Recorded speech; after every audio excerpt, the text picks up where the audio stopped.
If the future of fitness is about optimizing human performance and longevity, then Mike Hansen is the visionary leading the charge.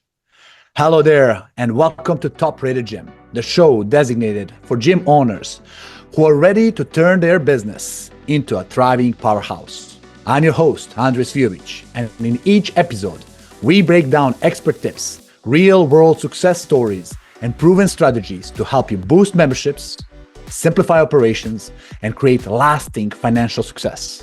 Whether you are facing marketing roadblocks, operational chaos, or tight budgets, we got you covered. Ready to elevate your gym? Let's dive into it. Today, I'm excited to bring Mike Hansen, guys, to the show. Mike is a veteran of the fitness industry. 25 years of experience in operations, technology, and my favorite, innovation. Mike got his start working all the way up from 24-hour fitness before transitioning into tech and venture world. He's been on the forefront of emerging fitness, health, and technology, from pioneering the use of video games to get people active, to advising leading fitness brands on their digital strategy. Mike, it's great to have you on the show. I'm really looking forward to our conversation about future of the fitness industry. I'm looking forward to this. Thanks for having me. Man, last time we talked, it was episode on its own. We didn't record it. It was just chit-chat conversation. But you share so many nuggets. You've been at this forefront of emerging fitness, technology, and wellness for 20 years. What are some of the key innovations or paradigm shifts you witnessed during this time? It's a big question, right? So we've gone through, I think, quite a few. I guess if I sort of start my way back in the traditional gym market, what brings me back into the late 90s, right? And so traditional gyms at that stage of the game, I felt like were sort of like they were still all about sales, right? And you didn't have boutique studios and you didn't have all these sort of micro niche markets out there. And then eventually what started to happen, I believe, is we started to see the utilization of technology. Technology back in the day was actually the reason people were obese, or that was the storyline, right? Ooh. And then we started to migrate into this, like, how do we use technology to meet people where they're at or meet people in their platform of choice, which is where I introduced video games, because I was like, let's meet them where they're at and make video games interactive and movement based, right? And as we've done that, then we've moved into this sort of world where we are such a media-driven society. The other side of the equation is we went through this experience where we had the power of the pocket, as I call it, which is the mobile device, right? That changed the way we did things from a consumer perspective in a big, big way. And now we've moved into this new world of going from a look good to a feel world. We've got consumers that are really focused on how do they feel good. Before, back in the day, it was so much like put in the hard work, because it's how you look in the mirror. Now it's like, how do you feel? How do you feel? When you feel good, you look better, right? And probably better is a better word. And so we've gone through all these different shifts. They're called paradigm shifts. It's where consumer behavior changes, and then the market has to change with that, i.e. the company. No different than when a car goes from gasoline to electric, right? When things start to change like that and the consumer changes, the companies have to change. And those changes in companies either create the demise of a business, or they create the opportunity for a new one. And you're right. I'm that kind of generation of millennials where, the full reason why I'm going to the gym is not to build up a muscle and look bulky. It's to, I didn't call it feel good, but you're on the spot. It's about energy. I crave for the peak performance in my cognitive, mental energy so I don't slow down. My days are busy and packed. Full day, I want more of my life and I don't want to slow down. And if I don't go in the gym, my day is 50% of me. It's almost like you got to spend this energy to feel good. And first time I felt that it was after martial art training when I puked the first training. But after a month, I feel like I own the world after the workout. And more are going into that world. I love how you put some simple names on certain things that really resonate with the people, especially like power of pocket, like poof, immediately puts you into thinking about cell phone being in your pocket. Now, another thing that you really resonated is we talked about concept of fitness buffet customer. Yep. Somebody who wants to mix and match different modality and services. How do you see the role of traditional gym evolving to cater to this new consumer mindset? Yeah, well, I'll give a little bit of context to this. So I think it was actually maybe like 2010-ish. I started talking about how the gym had the ability to be the hub in a hub and spoke model in a consumer's lifestyle. Because I could see this sort of like pie getting bigger, right? More options. And as a pie gets bigger, the other slices either get smaller Mm, or these other ones don't appear. And so I put the storyline out there initially around you need to move from being a destination to a service provider. And a mm, service provider services 24/7. mm, And then what happened was we sort of moved on, and the gym unfortunately has somewhat become a spoke in the hub and spoke model, and the consumer moved into the hub. They now do this buffet style model, which is a little bit of this and a little bit of that. And it's sort of what is your taste preference for the week or the day? And it sort of varies. And then obviously COVID accelerated that because it opened up this sort of concept of channel expansion, or what I call perceived channel expansion. And it happened to me mm, too. I now perceive working out at home as an option. I didn't used to perceive that as an option before, even though it was, right? And so I do the gym, I do outdoors. And so what I think is going to happen is the gym really has sort of two options. One is that you mm, accept that you're going to be part of somebody's lifestyle, or you mm, go all in and you try to build out those additional offerings that your customer wants and needs as a 24/7 service provider. That started as digital, so bricks and clicks, but there's also the world where some people want to walk. So what are you going to do when they want to walk? Are you going to service them and help them walk, right? So really it gets into this sort of what people want to call omni-channel. mm, Well, omni-channel, in all honesty, is a world where channels all talk to each other, right? So mm, it's this channel, that channel, this channel, that channel. Right now, as an industry, we're actually just multi-channel. We're just linear lines to these different options we offer, and the data is actually not flowing back and forth between these different areas. And so we got a lot of work to do, but that's the decision. You're either going to go all in on this omni-channel, or you're going to be the best mm. provider of this single offering entity, and you're going to be okay that this consumer is going to work out other places from time to time. Wow. And that everything is evolving, but you just spotted one thing that it resonated. See, Tony Robbins talks about six human needs, like certainty, uncertainty, significance, connection, love, growth, contribution. And he said, if you fulfill three of those human needs with the consumer, you become addiction. You become habit. You become nature that I have to do this. And one of the driving is this second one is variety. And with the fitness buffet, you're delivering variety. Like I got used to doing same thing, but now I can try different things. I go to buffet so I can try different things. Now in a fitness buffet, in that sense, it's like, okay, I can do different things. And that I believe it's a sticking point. Because I have two gym memberships. I know so many people who have three gym memberships as well. They're looking for that variety. Either you offer it and get that deeper into share of wallet, or somebody else will. So true. Yep. Now, interesting part is you mentioned the idea of engineered well-being. That, I mean, you're packed with this naming certain things, right? How do you expand on, first of all, can you explain what means engineered well-being in your sense? And can you expand on what that means and why you think the future direction is for the industry? Yeah, so I sort of had to create this umbrella term for everything that was going on in this next shift. And so I said we're moving into this world of a new era of engineered well-being. And it's really where science and exercise and service have just met head on. You've got longevity, you've got health span, you've got biohacking, you've got contrast therapy, you have GLP-1s, right? People are utilizing science, engineering, and technology to help them optimize their health. And that's going to be a trend that we're going to see continue forward. You Mm, have, I believe, the last data I saw was up to 30% of people said they want to live forever, right? And health span is about living longer and feeling better, not just about living longer, right? And so you've got all these areas that people are focusing on. How do they take a scientific approach to feeling better or potentially living longer? And that's a very different offering because fitness is only a part of it. You've got the things mm, you put in your body, you've got different makeup of DNA, blood, you've got a ton of different things. And that's gotten healthcare even closer to our industry. And we've got just a world of opportunity ahead of us right now. Last time I was at a Peter Diamandis conference called Abundance 360.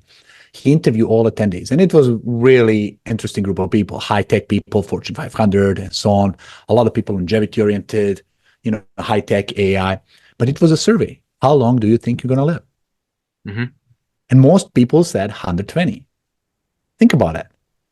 There is a person live today who's going to live 150. We don't have 150 yet, but there is a person who's going to reach that level. We're living longer, healthier. And they says it's more important to measure health span versus lifespan. How long we live healthy and fully functional versus how just long we live. Like, who cares how long do you live if you are sick and tired and you can move? Correct. Yep. But living at a fully functional level. And what David Sinclair is proposing is trying to fight to propose aging as a disease is something that you should prevent, something you should not have, slowing down your metabolism, slowing down your operations, your ability to function. And I think more and more. And okay, let's ask audience, put a comment here. I'm just curious, how long do you think you're going to live and why? Let's see what people will say. Why? Especially why? I'm like you, man. You are all about this biohacking. Like, we can talk about it for days. Yep. But I believe this is something that's changing rapidly, and it's just the beginning of how far this can go. Now, let me ask you this. What are some of the most exciting development you've seen in areas of AI, biometrics, recovery technology? How do you see those transforming fitness and wellness? Yeah, it's a lot of things in one question. So I guess I'll sort of break it apart, and I'll start with recovery, right? So we'll keep with something basic. And to give some context, I introduced float tanks into the industry in 2015. So that's actually one thing that's, I think, just good for the audience to know is I can see sort of what's coming. I can't figure out the timing. I'm still working on that, right? I'm still figuring out the timing thing, right? Sometimes I'm a little early. I did one of the first recovery studios in 2018, meaning 1,500 square feet fully dedicated inside a club studio, which 2018 was super early still at the same time. And I'm talking like cryo and sauna and compression and everything, right? And so I think recovery is at an all-time high. And I think it's a key part of the offering going forward because I'm a big believer in, there's a book out there called The Corporate Athlete. And the corporate athlete's all about performance of what an athlete would typically do, but in the business world. And what's really interesting about it, and I'm going to get to the point here in a second, is if you're an athlete, you train, you practice, you train, and then you peak for an hour or two in the game, right? When we're in business, we peak for 40 or 50 hours or 60 hours a week, right? Well, the point is when it comes to being high performance based, it's about energy expenditure followed by energy renewal. And recovery is a great renewal part. So I've started to oscillate. They call it oscillation of energy expenditure, energy renewal, energy expenditure, energy renewal. And that is where recovery comes in. And so as we move into this world where people want to feel good, they're going to learn about this oscillation that they need to do. They're going to learn that when you put your body under stress, that creates growth if you do the recovery and the renewal, right? And so that's going to be something that not only are we going to see in the commercial setting, but I've actually been on record stating that I think the same thing that we saw in homes with home gyms, we'll see with what I call wellness pods. And I think they'll be separated because the environment you're in, the greenery, the ambiance, the thing that sort of meditation, yoga, whatever it is, red light therapy, cold plunge followed by heat, whatever it may be, that's going to be in its own dedicated area. Right now we see it in the gym, but it's a lot of times with performance-based athletes who are doing it for the performance, not necessarily fully the renewal that happens sometimes within the mind, as you said. And so those are the areas in recovery. That's why I think recovery is going to be equal, if not even bigger, than fitness. Wow. And you're right. If you see the businesses, franchise chains recently started, like Restore Hyper Wellness, they get funded, they're expanding rapidly, recovery. There's so many of these, all modalities, as you mentioned, from biocharger to PMF technologies to red light to massages to IV drips, NADs. Holy smoke. That thing, I don't know if you guys tried it, NAD, but I bought it for one sentence of one person sitting on the chair while I was taking IV. She asked him, like, how do you feel? It takes like a little nausea to get it. It takes 2 hours. It doesn't feel comfortable while you're taking it. But he said, I got 5 more hours in a day. like boom. It's like, well, I want to what you're getting, buddy. Yep. And Well, I NAD think is just a remarkable innovation that's happening. Well, I think that's Not the many people interesting know. thing. So when I learned about NAD and I really learned about like the benefits of it, I think as the world understands what it is, it basically goes back to the Krebs cycle. And so it's the number of times you basically spin and 2 times versus 32. And basically it's the presence of oxygen, which is what NAD delivers, right? Or NAD helps deliver that when it's oxygen, Mm. which helps for that, which in essence just means you have more oxygen. And when the oxygen there, that's how you feel. But see, as an industry, we're not in the position where we're providing that education yet and that insight. We also Mm. don't know whether somebody's deficient in that. That's where there's this Yeah, benefit around correct. blood panels and DNA methylation and sort of gut tests and all these type of things. All these things, once people start to understand that's the key to helping you feel better and think clear and all these other things, I think we're going to just see people go, wow, right? I Yeah. actually wanted to feel good. And the reason why I think about this is like the one time, like my brain still operates like when I was in my 20s. It feels like it anyway. And I obviously got the brain fog when I first got COVID. I think it was the first time or second time. Ooh, scary, And I was right? like, wait a minute here. I can't think. I get paid to think. I'm so much in trouble right now. Like I was like, I am screwed. But it You eventually read my came mind, back. brother. You're speaking my words. I was like, oh, if this doesn't come back, I'm Yeah. in trouble. I'm in trouble. I'm in trouble. So that made me understand how much I needed this, even Mm. more than just the physical side, right? So, You're right. And COVID really triggered it. I remember laying down in a bed and can't think, cannot answer the basic email. I felt hopeless. yep. Like, oh, I'm just giving it time. I hope this come back because without this cognitive capacity, I'm out. I cannot operate companies. Is going to collapse without me. It's really, really tough feeling. I never get that feeling like that before. But recovery, oscillations from expansions to renewal, it's such a basic thing. But I like how you simplify it, and it's all over the place. You cannot work out without recovery. Recovery is important workout and nutrition connected to that, understanding your body. We're in rapid development of such a technology. I love what Tony does in his world of fountain of life, that they have AI that stretch every vein in your body down to 60,000 kilometers and they understand plaques and what's the danger for your like way ahead of any doctor. It's hmm like AI is coming into our world, measurement of devices coming on our body. We'll have devices that's going to understand us before we even know it. And that's the reason how we prevent, and that's the way how we prevent aging and how we slow it down. I use so many supplements, like literally cabinets of all cool things that I'm hooked to it. Yep. From telomeres expansion to NADs to name it, all kind of vitamins. All started in a COVID, and we get all hooked to it. And Yep. this wellness pods, do you think there's going to be part of the gyms that are current gyms or home solutions that people will have for themselves? Where do you see market is going for that? Is this something that people can mount in the backyard or a porch or in a gym Yeah. I in mean, front of it? I believe we'll see a combination. I mean, we're going to follow the same way we saw fitness, right? So it's an easy integration into a commercial setting, right? Because you're dealing with sometimes large capex expenditures with commercial products, but there's obviously a consumer side with that. So within I think a certain percentage of homes, you'll still find dedicated areas. I'm personally going through that process right now of a dedicated area specifically for it. And then I do believe we will see sort of potentially you got small homes, tiny homes, cabins that will appear with inside or on properties of homes or within close proximity to those homes, right? Mm. I could see that being a great shared resource model specifically for communities. And that's an area that I'm exploring right now. And I think it makes a lot of sense because it's also a thing that becomes part of your daily routine. And specifically for me, I love the gym and I go to the gym 6, 7 days a week. I go more than I should. I overtrain. I'll 100% admit that. But I go for the mental thing. If I'm not there, it's like a part of my Very break. So sometimes I'll just go stretch. I can stretch at home, but I go there to stretch. But the routine, how I start my day, is a little bit more on the recovery side. And then I use fitness as a break to get that second wind. I understand that in my life that the 5 a.m. to noon, 11-ish period of time, I am the most effective. And that's for about 70% of people. Most people hit the winds in Mm. sort of the afternoon side. So they say stack your calls there. But then I use that time to go to the gym and I get that renewal because I'm obviously getting an endorphin release, but I do my Yeah. recovery in the morning. So I don't want to go to the gym, then go to the gym, then go to the gym. So for me, it's probably going to be an in the home or close to the home decision more than Mm. it would be an in the gym decision.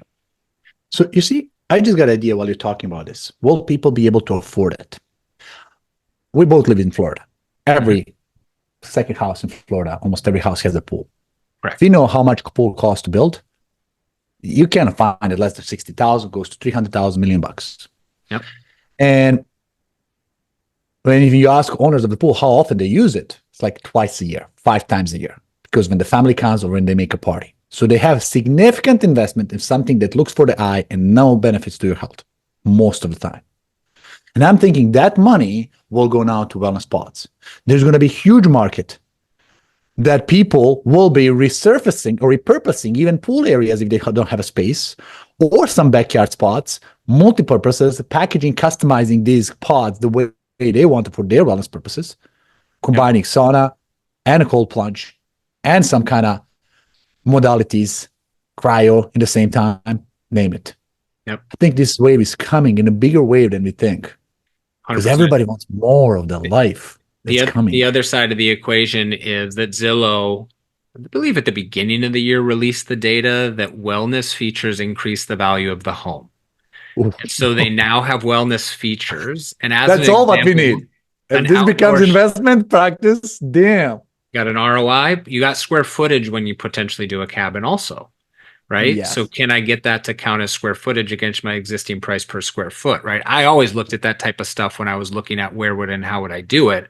And then the feature sets within a home, I believe health and wellness and fitness of a home, I think it is, pardon me if I'm wrong, I think it's 57 or 60% of decisions are rooted in that, which can be proximity to that health and wellness for them. It could be the health and fitness within the home, but it's a key decision within homes now.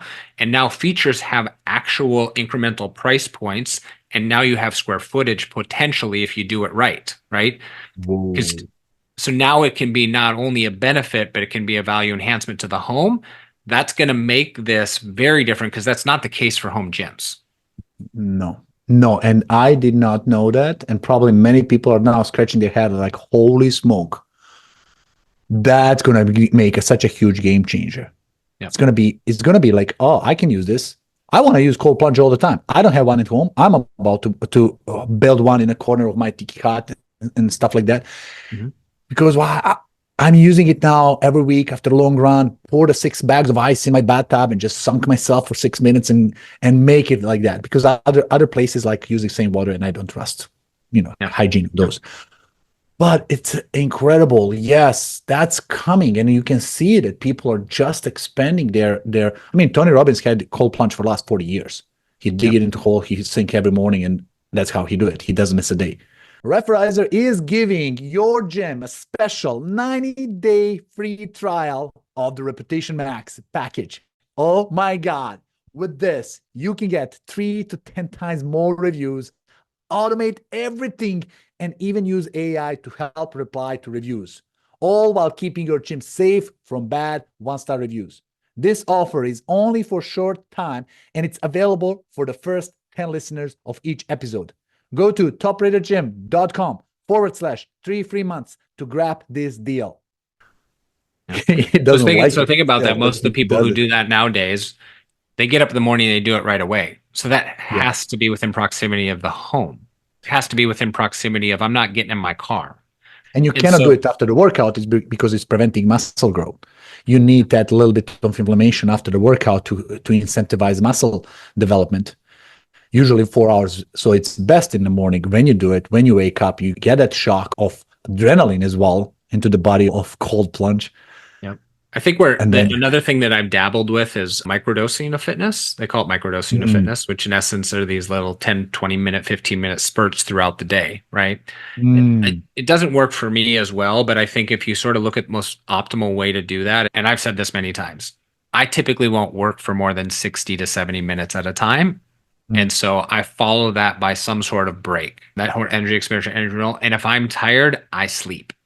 So I take naps, fully admit to taking naps, and I'll lay on my PMMF mat when I do it. So I sort of recharge the body a little bit. So I sleep I go fast. through these like lulls like this, but I do it all day. So I work all the Mm. time, but it's integration. It's not balance. That's another thing that I believe. I believe Ooh, that love balance it. is tough. I think integration is better. Wow. It's the same thing as life work balance. There's no such a thing. There's life work integration.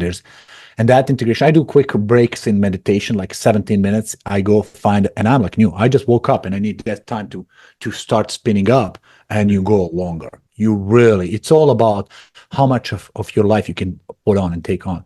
What's your occupation now? Like, what is the project? I'm curious, you're drilling now. Can you share some of these things? Is this good Yeah. place to ask?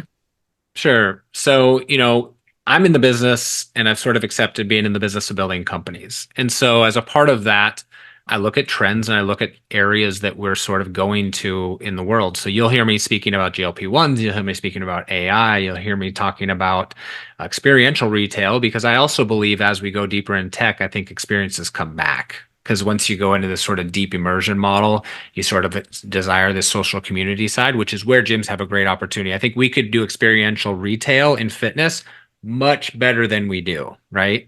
You got the foodertainment, entertainment models. We don't have the fittertainment models. We have the big community sort of like country club things.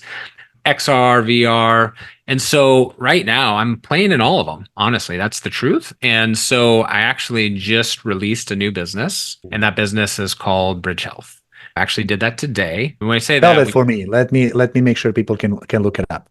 okay, so it's mybridgehealth.io. MyBridgeHealth.io. And it's based on the work that I do, which is the work that I do is I look for these opportunities. And basically, if you think about the opportunity and you think about the problem, my belief is that we've had a gap between healthcare and fitness for a very long time. And my belief is that we will never fix that gap because healthcare is built on you getting sick and fitness is Mm. built on you staying healthy. And unfortunately, there are two opposing business models like that. It probably is not going to work, which is going to require a third party to fill that gap. Now, keep in mind, when I was in a healthcare specific hedge fund about 20 years ago, I left the industry to come back in because I thought a bridge was going to form between the two industries. Because at the first time in 2004, CMS covered bariatric surgery for obesity. They back in the day, obesity is never was a it's not a disease. Now it's considered to be a disease, right? Mm. And so that's obviously been taking place. Well, the reason for the business was how could we fill that gap? Because for me, these GLP-1 drugs, the HSA, FSA things, all these different types of things are just point solutions. When you're actually, when it comes to helping people solve metabolic health, which 88% of society has metabolic health syndrome issues, that's the actual problem, right? And that's the thing that leads to disease. If you actually are metabolically healthy, which I think it's only like Mm. 10%, honestly, it's been the numbers been between 10 and 12% of people actually hit all five biometric markers. You have a 90% reduction or lower risk of having heart disease, right? The reason GLP-1s is getting tied to cancer now, which there's a 19% decrease in cancer, is because 13 cancers are tied to obesity, No. right? So we have this metabolic health issue going on, and that's how they talk about it over in the healthcare side of the equation. In fitness, we don't really talk about metabolic health because we actually don't even measure it because we can't, because it requires panels and other things of that nature, right? Waist Yeah, how hard circumference is is it? only one of the five measurements that is used in that. So the idea behind Bridge Health was I believed we needed an operating system that allowed us to take health services from healthcare and take them into fitness. Not fitness into healthcare, but health services into fitness. They're heavily, heavily focused on metabolic health, preventative services, and a lot of preventative care. And a lot of those things also require drugs. And a lot of those things come with letters of medical necessity, which is where HSA, FSA, pre-tax dollars come into play. So we built an operating Mm. system that allows for that. And interestingly enough, Um, it's a business model change. So we actually have the ability to leverage the members' insurance to pay for it. no, I love that. I was waiting for that. And what we've done is That's we've why you built bring the fitness into the health because money is there and they need correct, this in order to deliver the outcome of the benefits they're doing, but they can't without correct. that. And you want to bridge And the then gap.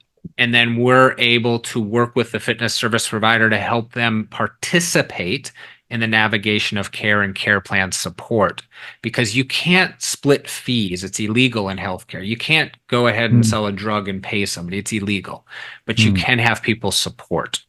And so we're able to actually provide better service to the consumer because they have a preventative care. They have these CPT codes, right? And we're able to incentivize and provide more dollars to the gym. So it's a win, win, win. They get more service. Wow. The gym makes more money. Guys, if you're curious about this, listen, this was not my intention to bring it up, but it's so important. MyBridgeHealth.io, go check it out. And what I like about this, you see, you would really want to make that integration. We call it a bridge, but bridge is something connecting two different roads. To always have some kind of bottleneck and trying to connect two sides of the story. Making it closer and being one that health without fitness.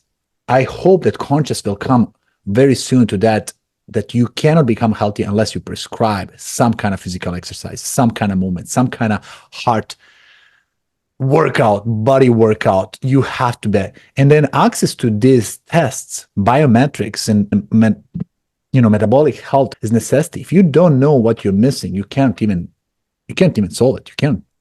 I'm crazy. I see the test on the Facebook, test this out, test micronutrients, test allergies, test everything. I'm sending these samples all the time. And it's funny how much you learn about your body. I discovered I'm allergic on gluten after 40 years of my life, man. Really? I went to quantum medicine, a doctor who helped Novak Djokovic take off the gluten. I chased him back into Europe. Says, we got to meet. You're recommended by Novak. We met. He scanned me for an hour and a half, recognized I'm super allergic on gluten. And I'm born in Europe, man, where bakeries are on every corner. Mm-hmm. In Serbia. And then when I took off gluten from my diet, I can speak for an hour about experience.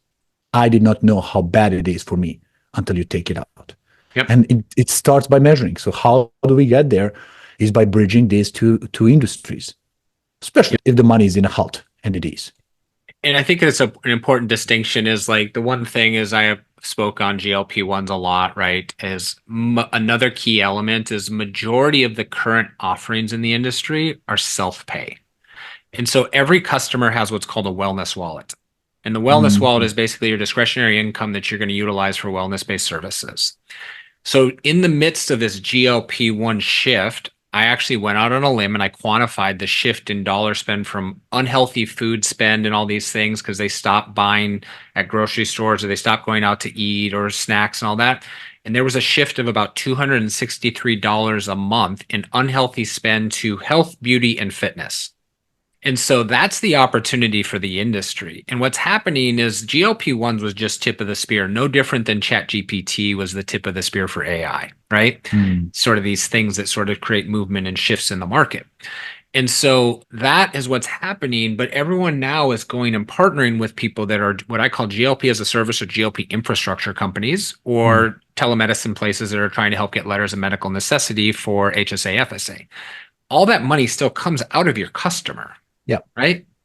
What I wanted to do was I had this vision and I said, what if I could just walk into the club and scan my insurance card and be like, what's available to me? Because there's so many things available to you. You're right.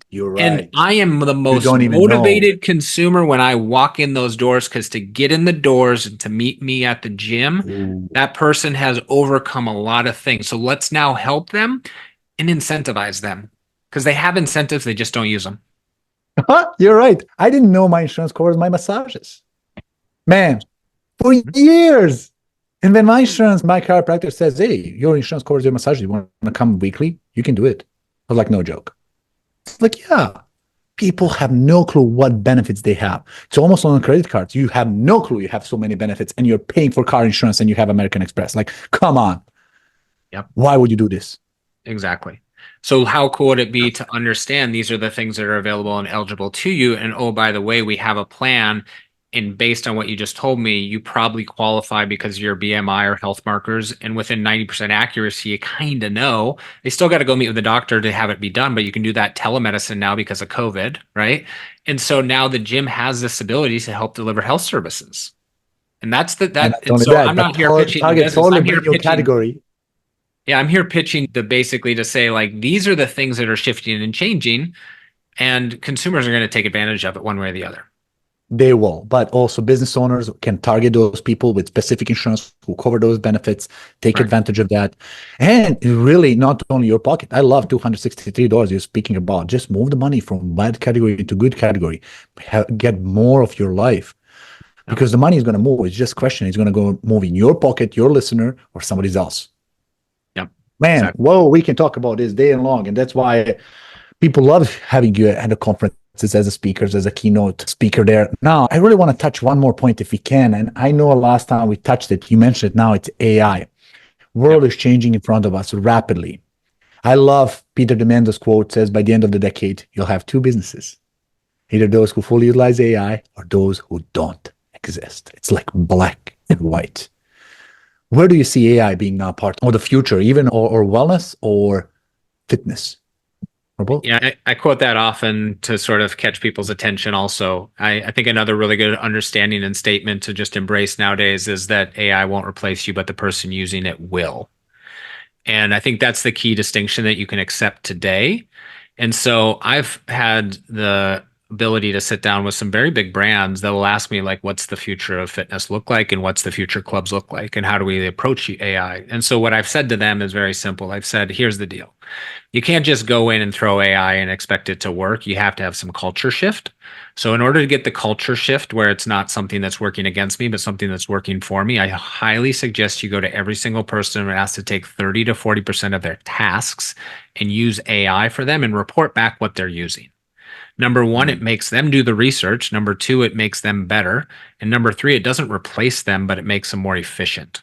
And roughly 30 to 40% of companies are seeing this sort of like operational behind the scenes shift of utilizing this, which just makes them become worth 1.5 people versus one. Yeah. But the really key distinction there, I think, is that it creates a cultural shift of utilizing it because you're going to have some people that are going to still not want to. Yeah. Once you get to that point, now you can start to move into product. Right. And so you've got this back of the house, you've got this front of the house, right? I think there's a world where AI is going to be utilized in almost every facet. The question is it the entire piece of the puzzle or is it part of the puzzle? And that's where the strategy will come into play. But obviously, AI, I think, is bigger than what we all believe or even can fathom what it's going to be. Yeah. And so, for sure, there's not a business that doesn't have it. And I would challenge anybody saying, I want to find a place where AI is not going to replace humans.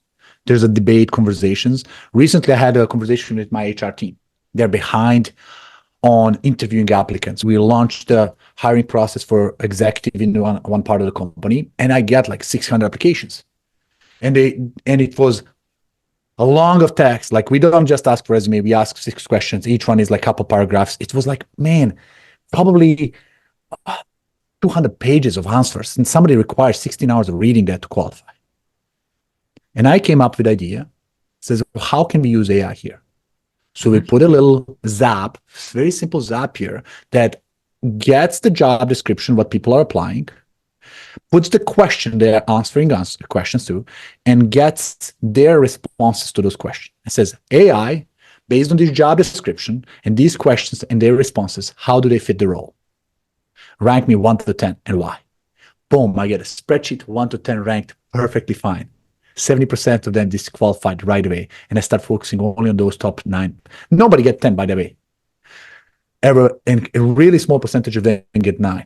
When we start reading, it was like, this is so easy. Oh my God. Instead of spending 16 hours reading these responses, you just glance over the numbers, eliminate, and then we automated responses like, okay, if you qualify less than 7, get an email saying thank you, we pass. Don't hold people back. And then next thing you get, because A players are out of the market so rapidly, quickly out, that A players get interviewed immediately instead of 3 days later, 7 days later when they already found another job. AI can be part of everything. Think about it. 100%. Whoa, man. Mike, this is freaking incredible. I gotta really wrap up with a couple rapid questions for the audience. And usually what I like to know is, where do you get your inspiration, your knowledge? So give me either book or conferences or mentors that you admire that impacted your life so we can share your source of knowledge with others. Sure. So I 100% believe in self-education, and I try to self-educate for at least 30 to 60 minutes a day. I do that a lot through podcasts. I actually do a ton through the news. So every morning I sit and read the news and sort of look at different things because I find my inspiration about what I'm going to write. So when I do content, I actually have no idea. I don't plan a schedule. I literally look, and sort of my tagline is I don't break the news, I break it down into useful insights that you can apply to your business. And obviously, I do that in the space. And then once a year, I try to take education. So, what I mean by that is like sign up for maybe a Harvard online business case or an MIT AI class or whatever the case may be, things of that nature. So, my inspiration comes from a vast variety of things. And then from a mentor side of the equation, I would say I have an advisor who's been with me for a very, very long time. His name is Rick Carroll. He's the co-founder of Ursa, and I think he's technically the godfather of the health club industry, been around forever. It's been a great resource for me. And so I'll give a shout out to Rick. He's always been there for me, and sort of like we've had equal value exchange, but he has a deep amount of wisdom and connections in the space. And I'm for to out front. So kind of keep him up to speed where we're going. That's freaking awesome. And finally, I want to ask you, how would you like people to contact you? Because you are now inspiration for many people. They're thinking like, how can I work with this guy? Yeah, so What's the best way? The best way for me is I have a website, MikeGHansen.com.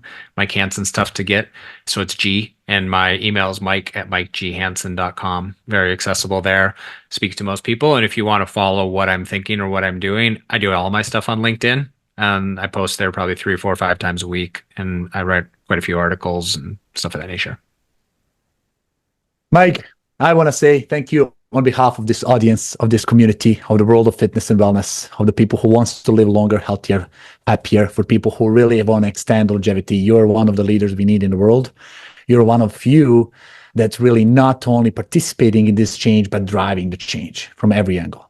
World need most of Mike's out, and so glad that you are here with us to share this wisdom today and share the impact. I believe you inspired many people listening to this, and many people have now new ideas and maybe new questions that are coming out. You're a wealth of knowledge, and it was my pleasure to have you on the podcast today. Thank you for being here.